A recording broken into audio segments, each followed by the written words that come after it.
The iPad mini was never supposed to survive. Internally, at Apple Park, it was often referred to as the forgotten child. While the iPad Pro got the M-series chips and the gorgeous OLED displays, and the Air got the vibrant colors, the mini sat in the shadows, waiting years for a single update. But something shifted. In a world of massive 6.9-inch iPhones and giant 13-inch tablets, a vacuum was created. A gap that only one device could fill. Today, we are looking at the iPad mini 8, the device that finally stopped trying to be a small tablet and started being something entirely new. This isn't just a spec bump. This is the moment Apple realized that portability is the ultimate luxury. Welcome to my channel Tech Launch. Subscribe my channel and click on the bell icon for the new tech updates. If you think your smartphone is enough, or your laptop is portable enough, the next 30 minutes will change how you look at your digital life forever. We are diving into the engineering secrets, the pro features that finally migrated downstream, and why this specific slab of aluminum is currently the most controversial device in the 2026 lineup. Why does the iPad mini 8 even exist in 2026?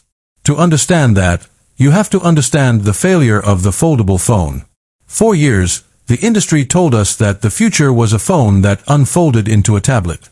But the physics didn't hold up. The screens were fragile, the creases were ugly, and the price was offensive. Apple watched, waited, and then they doubled down on the mini. The iPad mini 8 is the response to the foldable craze. It provides the perfect canvas without the compromise. But there's a secret hidden inside the chassis of this new model that Apple didn't mention in the keynote.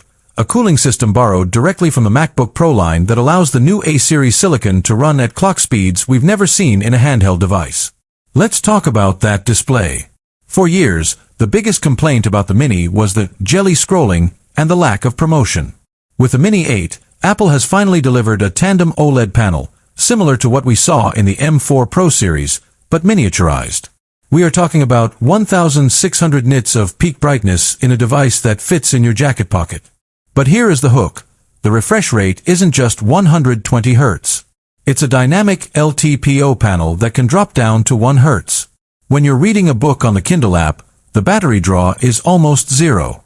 But the second you start gaming or editing 8K video, the screen becomes the most fluid piece of glass you've ever touched.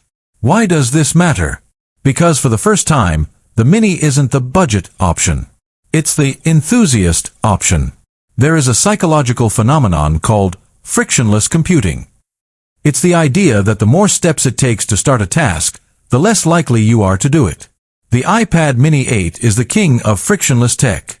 It's the device you actually take to the coffee shop. It's the device you actually use on the airplane. It's the device that sits on your nightstand. And with the 2026 integration of Apple Intelligence, the Mini 8 has become a literal digital assistant that lives in your palm.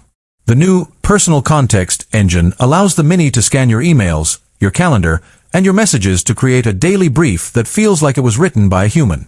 It's not just a screen, it's a brain. But there's a darker side to this. As the Mini gets more powerful, it's beginning to cannibalize the iPad Air and even the base model iPad Pro.